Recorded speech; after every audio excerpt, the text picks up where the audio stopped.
Real quick, will you say your name and what school you're from? Ismail Castek. Awesome. Ismail. All right, so the question is, was I trying to escape my neighborhood? Yes. Yeah, I think, yeah, growing up, I sort of thought, I need to get out of here. You know, like, I was talking to my parents about this about a week ago, and it's so funny because I didn't like feeling scared. Right? I felt scared a lot. And so I was like, I want to go somewhere where I don't feel scared all the time. And so I thought I had to get out.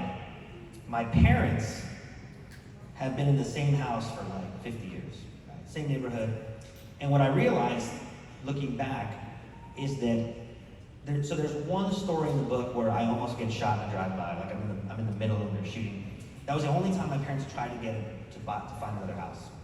And they couldn't because they couldn't afford it. It was like at the time, it was like to buy a house would have been $30,000 back in the day. I'm old, guys. And, but what I realized is, if I look back at the history of my parents' house was like a church/army base in that neighborhood. Every kid in that neighborhood had been fed and helped by my parents in some way. Every family, every couple had come to my parents for prayer. My parents had gone to visit everybody in that neighborhood in the hospital throughout the years. I realized that my parents had created this little zone of safety in our neighborhood, which I hated. I thought my neighborhood was terrible, I wanted to leave.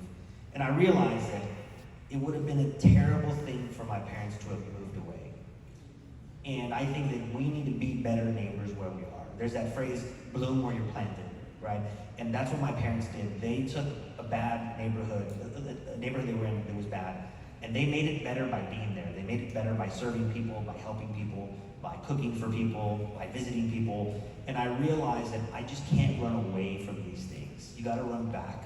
Gotta run back to help out. And I think this is one of the great lessons that I've learned is my parents were a great example of sticking in an area, and it's a better neighborhood because of it.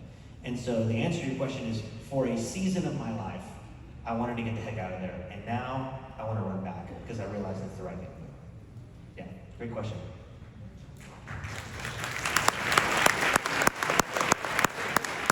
Hello?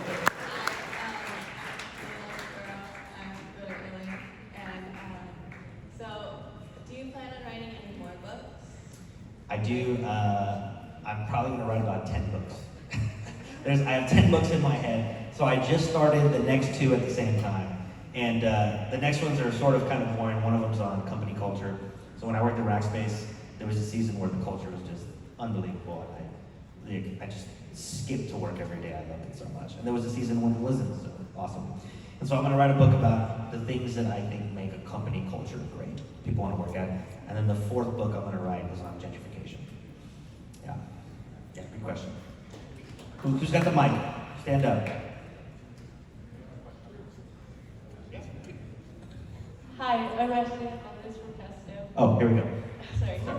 And I was wondering, how often in your young adult life did you feel as if you were alone and you didn't have nobody to talk to?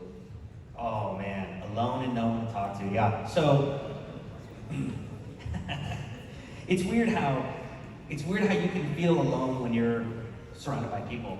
I lived in London for 3 years. There's like 9 million people in London, but it was the most lonely I've ever been because I was surrounded by people who didn't know any of them, right? I wasn't in community with any of them. And so I think when I was younger, I had a little room. I should have put this in the book, but I didn't have a door. We couldn't afford to put a door in my room, so my mom bought me a curtain at the flea market. And so whenever I was angry, I would slam my curtain, and it would just swoosh. It does not have the same effect. And so I had this room. There was 7 kids in my family, plus there was 9 people in my house. And the answer to your question is, I did feel alone, but it was self-imposed loneliness because I was in a house surrounded by people that loved me, people who would help me out, and I chose not to engage them.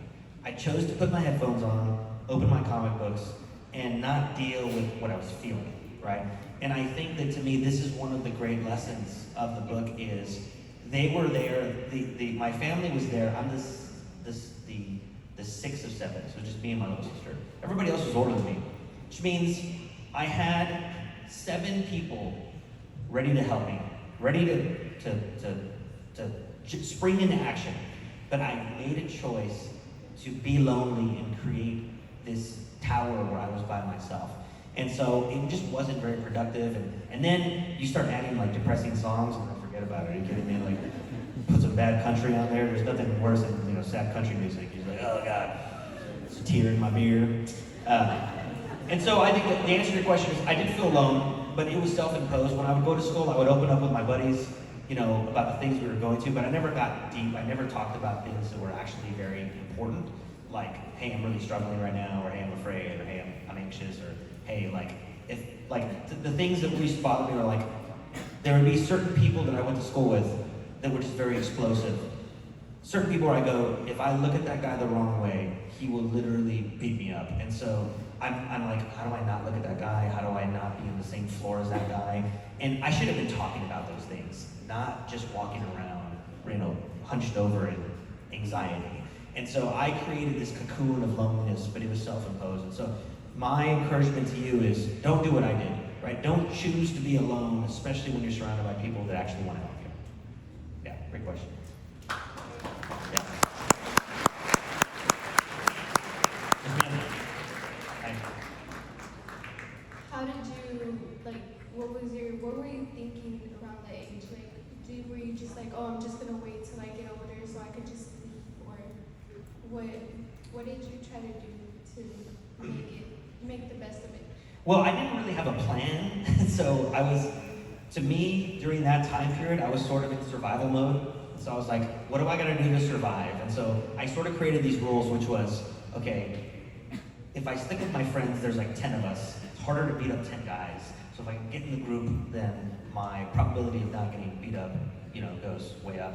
What happened is I ended up going to a school called Health Careers on the north side, and everything changed because it was a small school. There was no sports, there was no football team, and everybody there had to apply to get in.